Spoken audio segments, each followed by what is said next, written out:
sometimes you want to forget some shit. Yeah, that's a tricky one too because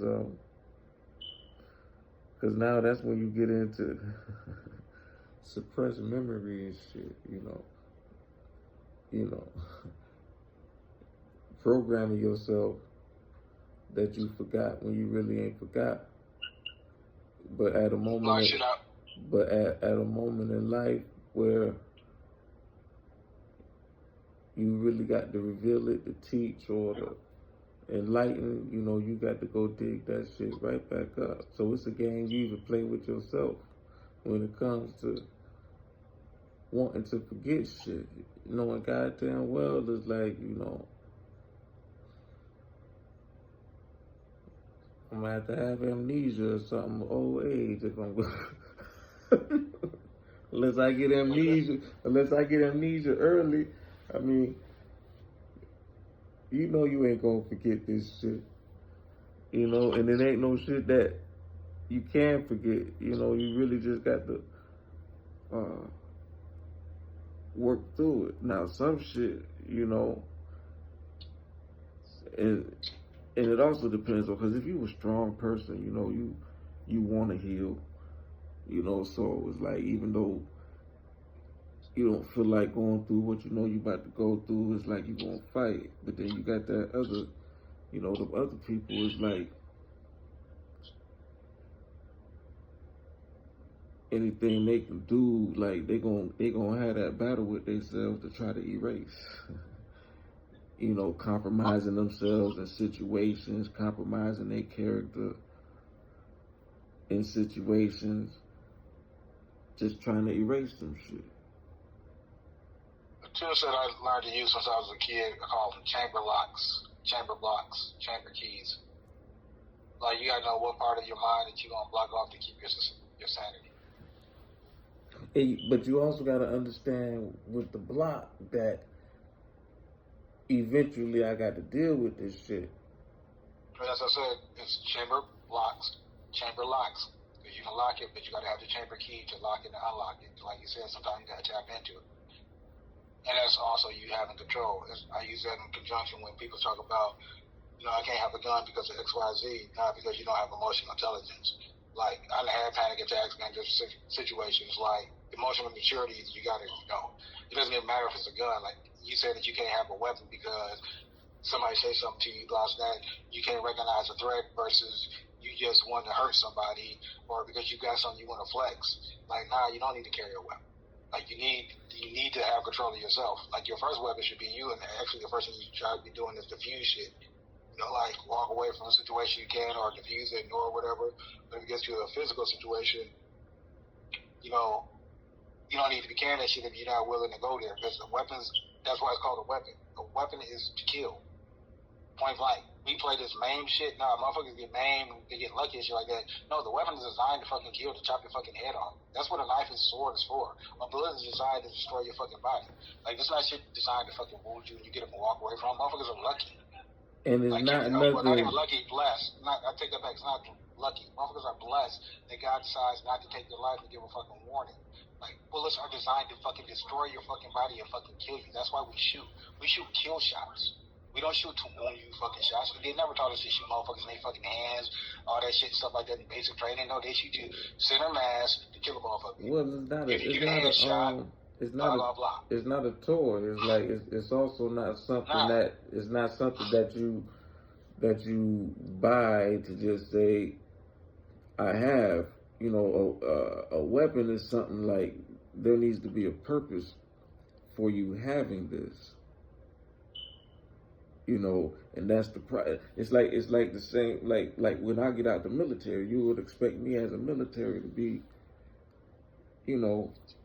weaponed up. But it's like, nah, you don't understand. Coming out the military, the dreams, different illusions and delusions, the mind switch up. Like, I got children around, and different things like that. So it's like I don't trust those instincts. Like, and like, even when I would let people, open up my doors to people to help them get on their feet. I would, and they'll probably think I'm being extra or petty, and it's like, yo, nah, like there's certain things like, when it comes to this veteran shit and me being a soldier, to where it's like I'm letting you know, like certain shit I could wake up different, or I might not even be asleep if you think I'm asleep. If I kept a weapon, a lot of motherfuckers that shit would have been pulled on your ass. And I can't even tell you if that I wouldn't have pulled the trigger. But I had already seen that shit back then when I got out the military, just based off the fucking dreams. And I don't have dreams like that no more, like when I first got out the military. But then I'm like, them bitches was enough to be like, listen, I ain't fucking with that goddamn gun or whatever until I need it. I'll keep some shanks around this bitch, But yeah, I'm not because it's too easy. Like the way I was just thinking the other day, like I started missing the F-16.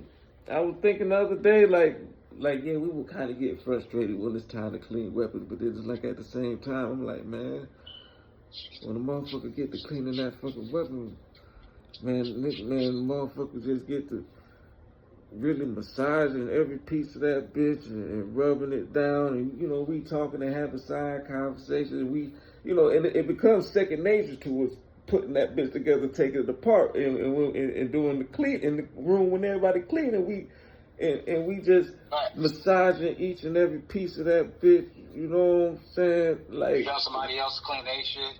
Show them how to get the receiver clean. Well, I ain't even talking about that. I'm talking about just between you and your weapon, and how familiar you are with it. How familiar they get you with it. Transitioning from the military to the civilian world, like, we don't be putting up with no firecracker. Like, it's a whole nother atmosphere when it comes to sounds.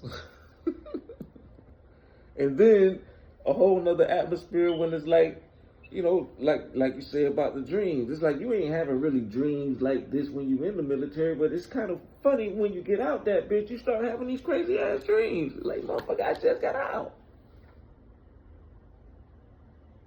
It's something I saw. It's funny you said that. It's something I saw earlier today. Damn, what was it saying? Let's see, G.